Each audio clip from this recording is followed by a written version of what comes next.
Welcome to the Market Enthusiast podcast, where Good Life's Noah Brooks, Chief Market Strategist, and Chris Needs, Senior Research Analyst, break down today's topics, covering their impact on the economy and personal finance in a fun, easy-to-understand way for investors of all levels. Welcome back to the Market Enthusiast. I'm Noah Brooks, and with me, as always, Chris Needs. Here we are, week after the Super Bowl. Yeah, Birds got go their Birds, win. right? Yeah, and it was dominating fashion too. My goodness, good stuff. I had a great time watching it. We were at home, just Ailish and I, the two of us, and we had been invited to a few Super Bowl parties, but we didn't want to jinx it. All right. I like it. Anything you can do to not jinx it, yeah. I'm on board with. Yeah, we watched all the home games at home, just the two of us, and it seemed like every time we did that, they won.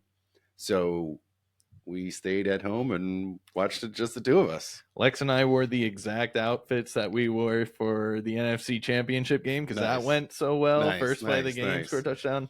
And then, yeah, I mean, you couldn't have asked for a better game from the Eagles' perspective. Yeah. It was never in doubt, which was great because I said to Alexa all year, we only lost 3 games, but it seemed like every game we were like making it interesting and getting the blood pressure up. I don't know that this time. We looked that good in a lot of games. We won, but we didn't look that good. And if you're I'm not a big sports radio guy, but the sports radio in Philadelphia, they are harsh on Jalen Hurts. Yeah. I mean, they were calling him the worst player on the team. Philly sports radio is known to be pretty aggressive. Yeah, they were pretty aggressive. I got really sick after that, right? You can hear it in my voice a little bit. That was Sunday. Monday, I didn't feel so good. It wasn't a hangover.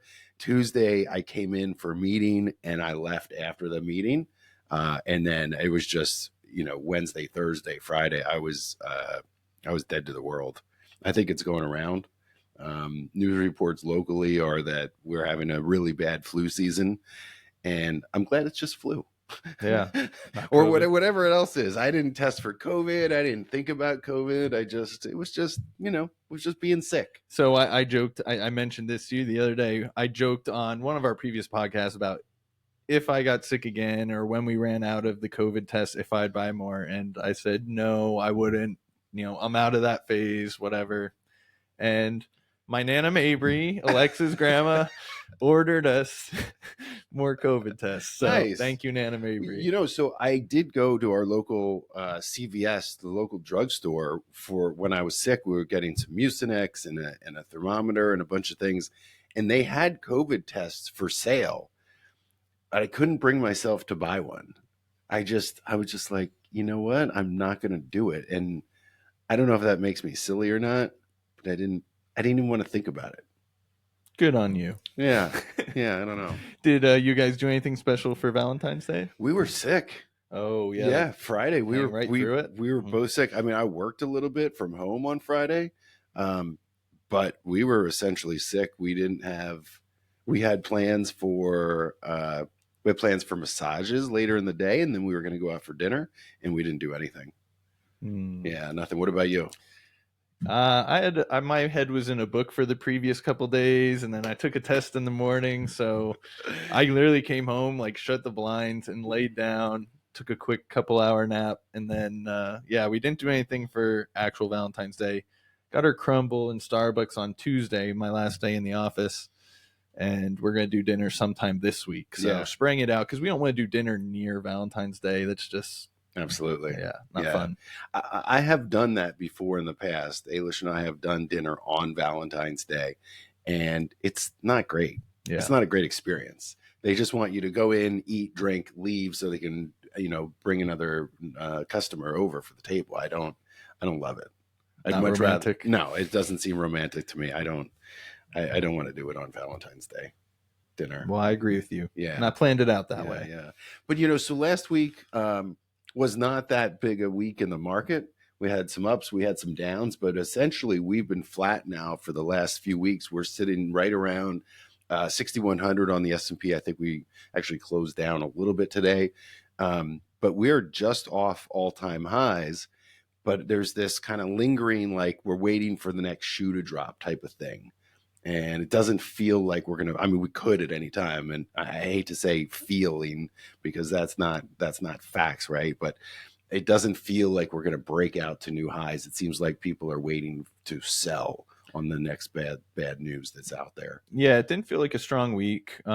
We actually had some of the, I don't know, Mag 7, because half the Mag 7 didn't perform, but NVIDIA came back a little bit, which helped out. Obviously, they're still recovering from the aftermath of DeepSeek, which we obviously talked about last time. But, breadth wasn't strong last week, and, it just felt like a little bit weaker backdrop coming into this week. So we'll see where it goes. I think we end up pretty much flat today. Yeah, flat. It does seem like, I mean, obviously we have tariffs that are bouncing around, earnings that are bouncing around, depending on what you're looking at. There's some that have been pretty good, some that have been just okay. But it seems like, and we've used this term before, the price to perfection. Mm-hmm. So large cap growth, they are elevated in PE ratios. And if they stumble, boom, they're going to get knocked really hard.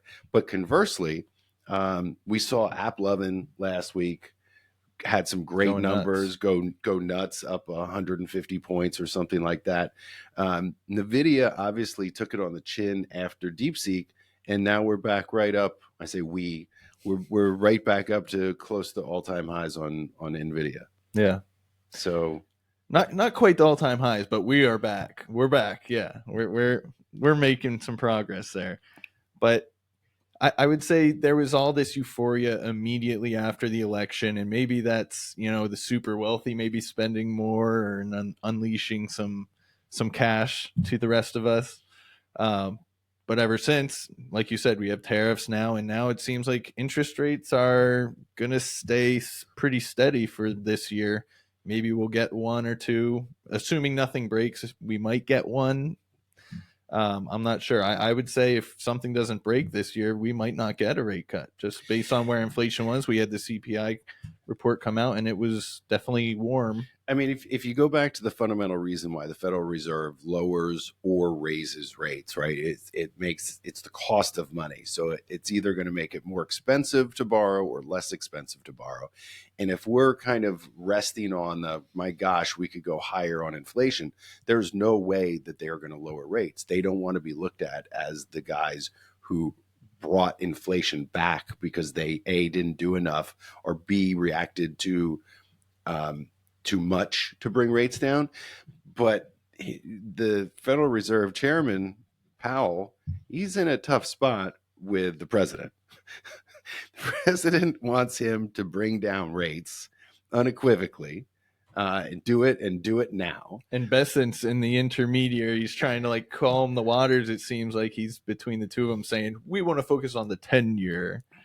I think that's his way of taking a little heat off of him. I guess, but I mean, the Wall Street Journal had an editorial asking if the president, if he knew anything about money. That's the Wall Street Journal editorial board, essentially saying that he really needs to not put his print on the Federal Reserve, and that his style of shooting from the hip, if you will, is not the Federal Reserve is not the place to do that with interest rates. Yeah. And I guess they were essentially saying that bringing rates down under the possibility of higher inflation is the exact thing that you would do. And I mean, it makes sense, right? I mean, you're not going to lower rates if inflation is starting to creep back up. You'd actually, maybe you would do nothing or possibly raise again. Yeah. I don't know that they'd raise now that they've lowered, as opposed to just kicking the can down the road a little bit. Mm-hmm. But that seems like it's a mess that's going to come to a head, probably in front of the Supreme Court. Uh-oh. No, you don't think so?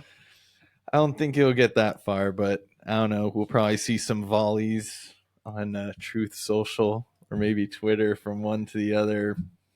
Not from Powell's side, so take that as you will. The chairman of the Federal Reserve is not going to debate it on Twitter with the president? I don't think so, but Not like we saw Elon Musk and Sam Altman. Did you hear that exchange? That was something right there. Sam Altman saying, "Well, we'll pay 9.8 billion for X," basically dismissing Elon's bid for OpenAI. I don't think they like each other too much. No, definitely not. Now, were they buddies at one point? They were on the same side at one point. I don't know about being buddies. Clearly, at one point, Elon believed in him, and the other founder, Ilya something, enough to give them some money towards the OpenAI under the guise it was going to be open and for everybody, not for profit, which ultimately they've mostly made a U-turn on that front. I mean, if you think about companies that have a great product that get used a lot, there's not a lot of reasons to keep them as a nonprofit. The only one that comes to mind is Craigslist, right? I mean, that was a big thing that blew up. Everybody started using it. And I think, if I'm not mistaken, they have like 4 or 5 employees, or they used to have 4 or 5 employees. And the founder vowed that he would never take it public or try to advertise or do anything. And it really is just kind of, I mean, I don't want to say it's gotten bypassed. I don't know if you ever use it. Back in the college days, we used it to like get some furniture and stuff. Would link up in North Philly with random people. Oh, geez. Not anymore. Seems sketchy. No, I don't have it anymore. Alexa just does that Facebook Marketplace all the time. Yeah. Yeah, but that's for profit. Yeah. All right. So you obviously watched the Super Bowl. What did you think of the commercials? For the last couple of years, I've been underwhelmed. I wasn't impressed. There was one part where I thought there was a funny commercial where like the eyebrows and the beard started floating away onto other people, and then a couple commercials later there was a similar one. I'm like, wow, they got two ads on the same thing, and that was completely different companies. Like, I don't know who cheated off the other or how they just happened to come up with the same idea, but they were Yeah, I've seen better.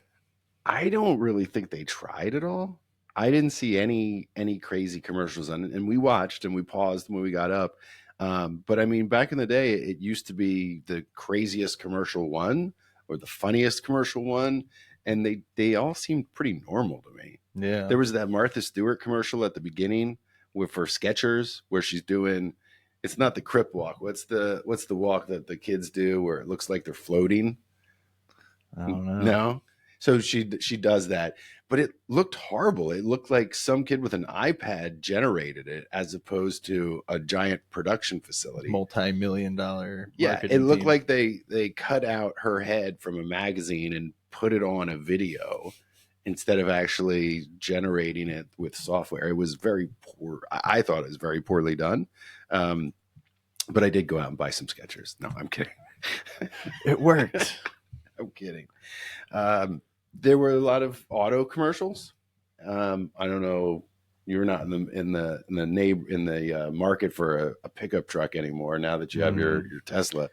But I did see this. This wasn't at the Super Bowl. After the Super Bowl, for the first year in 40 years, the Ford F-150 was dethroned as the number one selling pickup truck in America, or the number one selling car in America.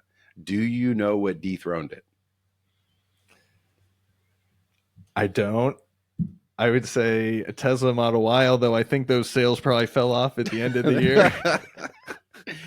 It was a Toyota RAV4 is now the best-selling, not SUV or sedan car, best-selling passenger car in the United States for 2024. Was I in the top 5 at least? I think the Y is in the top 10. Okay. I don't know that it's in the top 5, but it's in the top 10.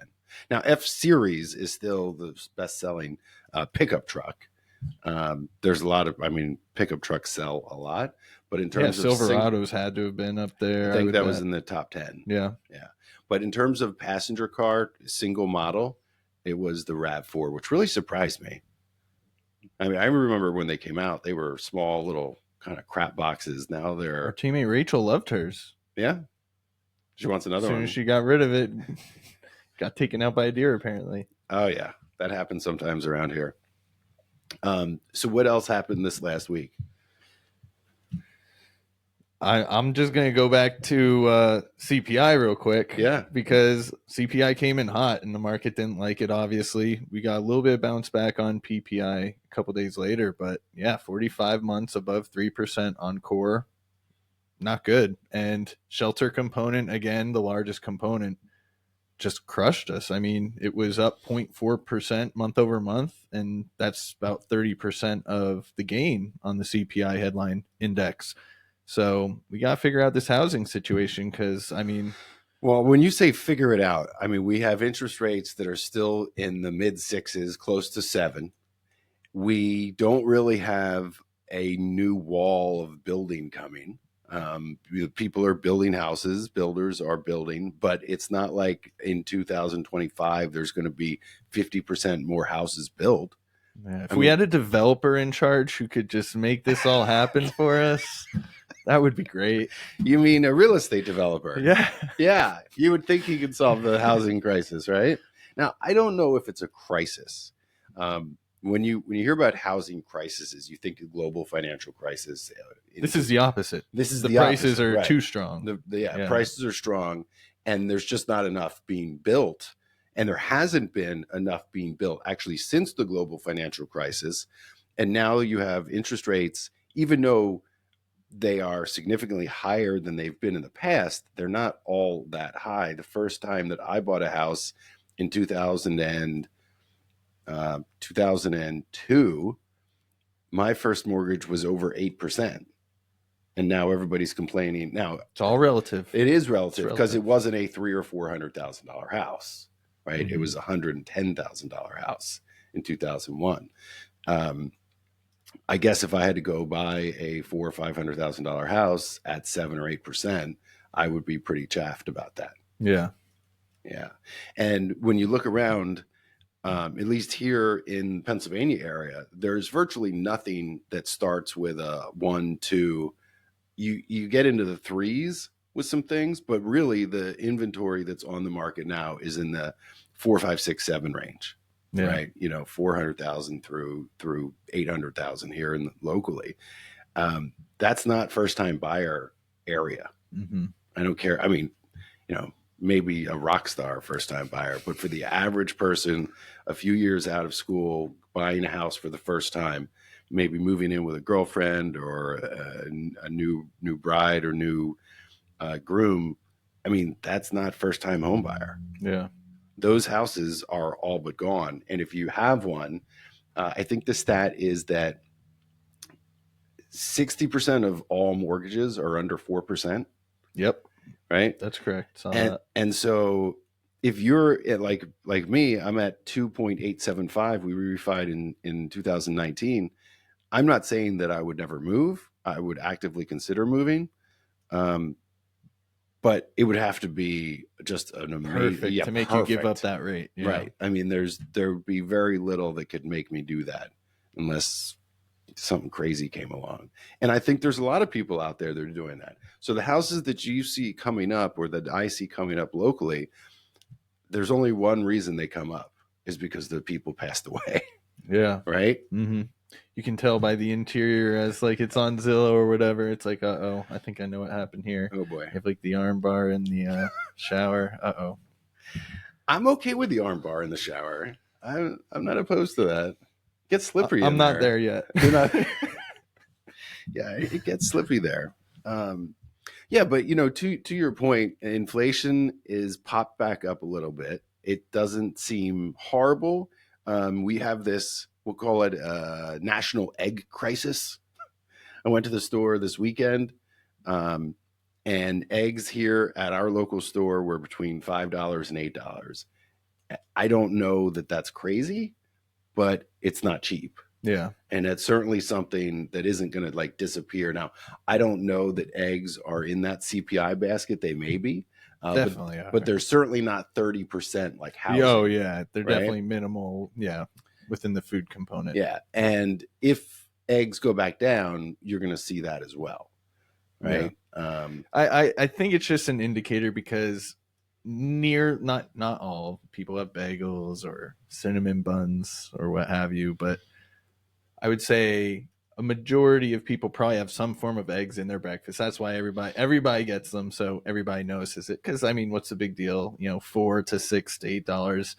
Maybe you buy two of them, so maybe it's $8 to $16 you're paying each trip to the grocery store. It's not a huge deal, but it is because everybody has it. I mean, listen, It's if you feed a noticeable. family of 5 or 6 eggs every day and you're using 36 eggs a week or something, it adds up. I mean, we eat eggs, but we're not 2 or 3 eggs every day or anything. Yeah, we go through a lot in our household. Too much cholesterol.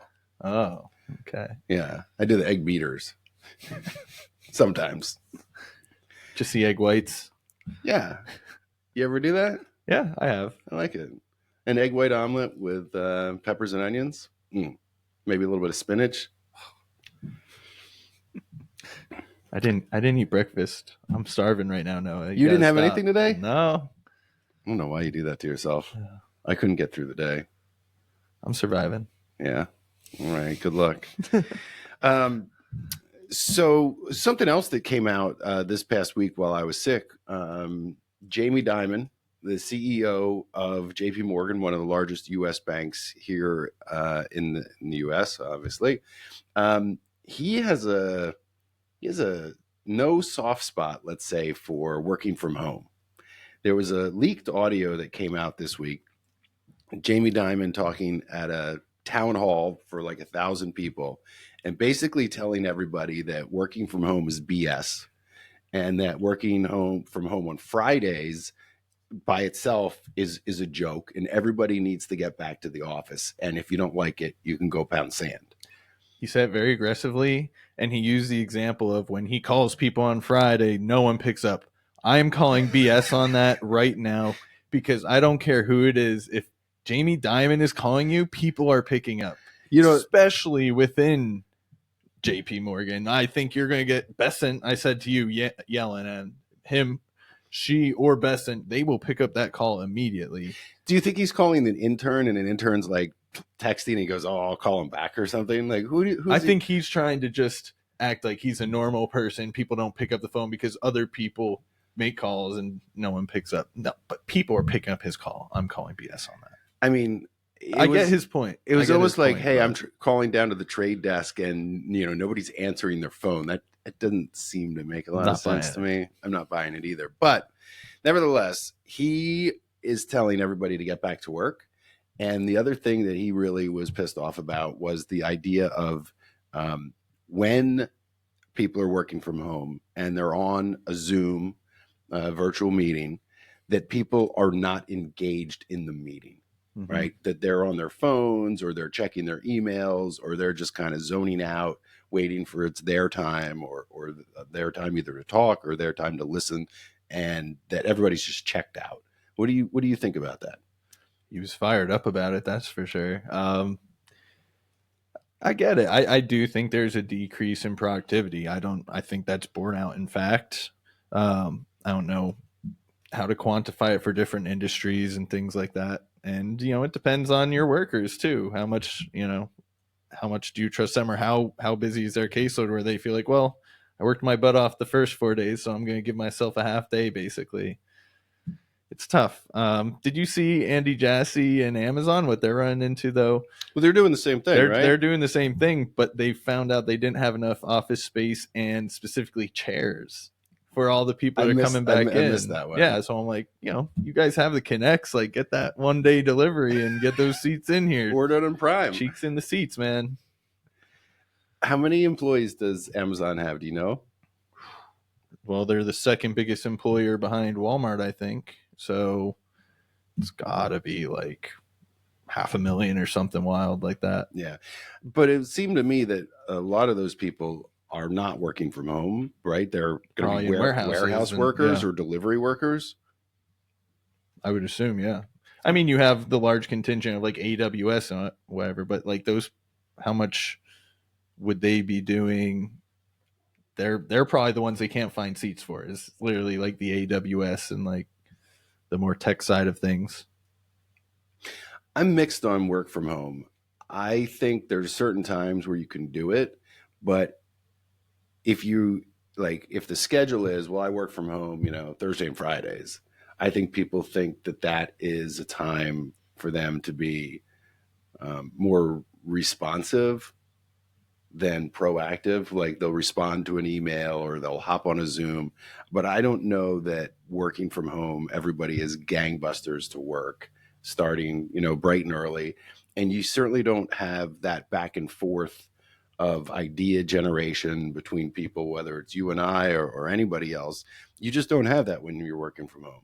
You have to reach out. You have to physically or virtually get together with somebody to actually have that idea generation. And so it seems a little bit farther away for me. And I'm not an advocate of like nobody should work from home. I think there's a time and a place from it. But to Jamie Dimon's point, I think productivity definitely goes down when everybody works from home. Yeah. I think it's more of something that born out of COVID that became like a treat, if you will, to work from home, instead of, hey, I need to work from home because I have a doctor's appointment or my kid's sick or something like that. I think that's important, and the flexibility to be able to do that in a job is wonderful. But having people work from home on a regular basis, I don't know that you're going to get as much out of them as you would if everybody's in the office. And especially over the long term, now that it's sort of been around for 4+ years now, people just, get lackadaisical over time. So I'm sure people who were maybe good and honest about it at first sort of, got a little lazier over time, and then, leads to noticeable productivity drops. Yeah. So, and I would also say the same thing goes for kids working from school. No, the kids at home going to school. I mean, we had some weather here this week. If it were the ideal environment to learn, they would do it all the time and do away with all the schools. Obviously, it's not. Same with working. Right. Yeah. If working from home was the ideal environment, we'd all be doing it all the time, but it's definitely not. Yeah. A lot of distractions out there. That laundry's not going to change itself. Right. Right. So let's talk a little bit about inflation. We talked eggs. What's going to happen with inflation in the next few months? Is it going to change that much? I don't think we're going to see a spike back above 4% on headline or anything like that. But 4 would be big. I mean, oh yeah, that would be really bad. That would be in a scenario where they feel like they're raising rates pretty quickly if we would get on that trend. I think we're, just like Pal said, I think we're in a wait and see mode on where it's going. We certainly cannot cut rates right now. Where last 4 months, inflation has been ticking upwards. Yeah. Not drastically, but noticeably. And it's just something we have to deal with. And we have to keep an eye out on tariffs and the workforce and make sure those numbers, aren't bad. Initial claims came out last week and they weren't bad, pretty in line. I think it was 213,000 versus 215 expected. We can do with those numbers. And, I think we have a new floor, basically. And I think that floor is more in the 2.5% to 3% range than it is the old sub 2% range. Yeah, I don't know that we're going to get back to 2. The CEO of Ford came out over the last week or so, Jim Farley, and he was talking about tariffs, right? And essentially he said, if we get long-term tariffs, he didn't mean, tariffs that were on there for a few weeks or a few months, but he was talking about long-term tariffs, 25% for Canada, 25% Mexico. His words, that a lasting 25% tariff on Canada and Mexico would, quote, blow a hole in the auto industry. And it would make the least expensive cars or the most affordable cars rise the most because they're made, most of them, in Mexico and parts imported from Canada. Mm-hmm. And I don't think the president is looking to drive inflation higher. I don't know if he doesn't care or if he doesn't think it's going to happen, but I don't think he intentionally wants inflation to go up.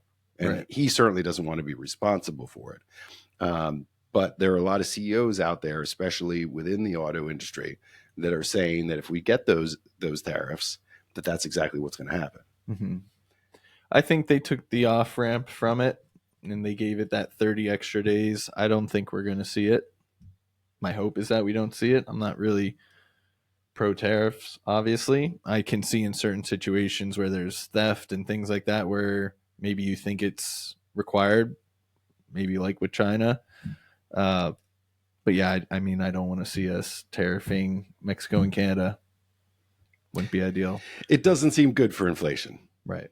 I mean, they are our largest trading partners, without a doubt.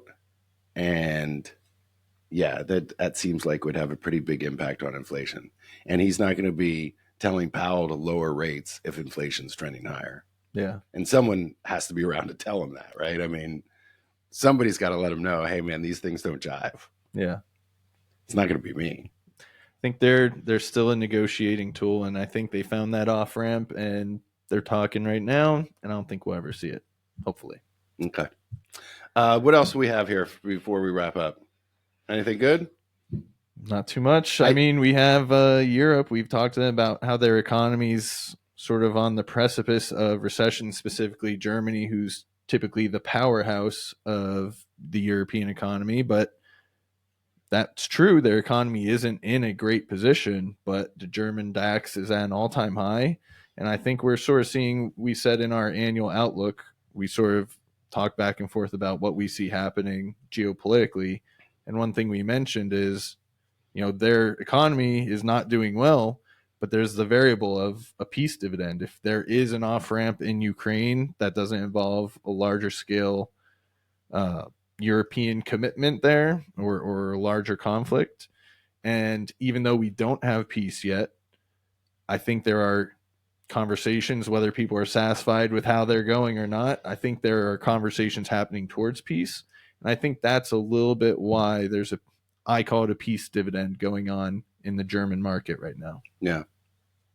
Well, I mean, if you look at the European continent and you look at the countries that have the most to lose, and certainly the largest countries, you have Spain, France, Germany, United Kingdom, and a bunch of other smaller countries. Together, they're all larger than Russia. They have more population than Russia. They have more money than Russia, and they have more manufacturing than Russia. It seems to me that they might get to the point where if they're looking at us for help and we're not able is not the right word. If we're not willing, if the administration is not willing to help them militarily, I mean, they might just have to put it together themselves. Yeah, I sent you an article this weekend about UK's Prime Minister Starmer talking about how they might have to put some troops in Ukraine to assist Ukraine, since it seems like we're not going to be sending troops there. And I said to Noah, how does this constitute with Article 5 of NATO? Like if the UK sends soldiers into Ukraine and then Russia responds by hitting mainland UK, is that Article 5? Are we beholden to protecting them and going to war with Russia then? That doesn't seem ideal. Well, going to war with Russia doesn't seem ideal in general. Yeah. But I don't know. I'm not legally up to how Article 5 would shake out in that scenario. I don't really want to find out either. I don't want to find out. But it would be nice. It would be nice if those big countries all came together, like some type of union, someone should think of that. European Union, and maybe told Putin, hey, listen, we're not going to get pushed around anymore. Speaking of pushed around, I don't know if you saw, there was another a Russian musician, an anti-war Russian. I see where you're going. Yeah, Russian musician who he fell out of a window again. I've seen a lot of that. They have a lot of people falling out of windows in Moscow. Those people better check those windows. Those suppliers must not be doing a good job. Apparently, he went into his kitchen for some water, and he tripped and fell out of the window. Ah, darn. Yeah, so maybe it's time for them to come up with some type of European Union and tell Putin that they're not going to get pushed around anymore. I think they have the structure in place to make that happen. Yeah, you would think so, right?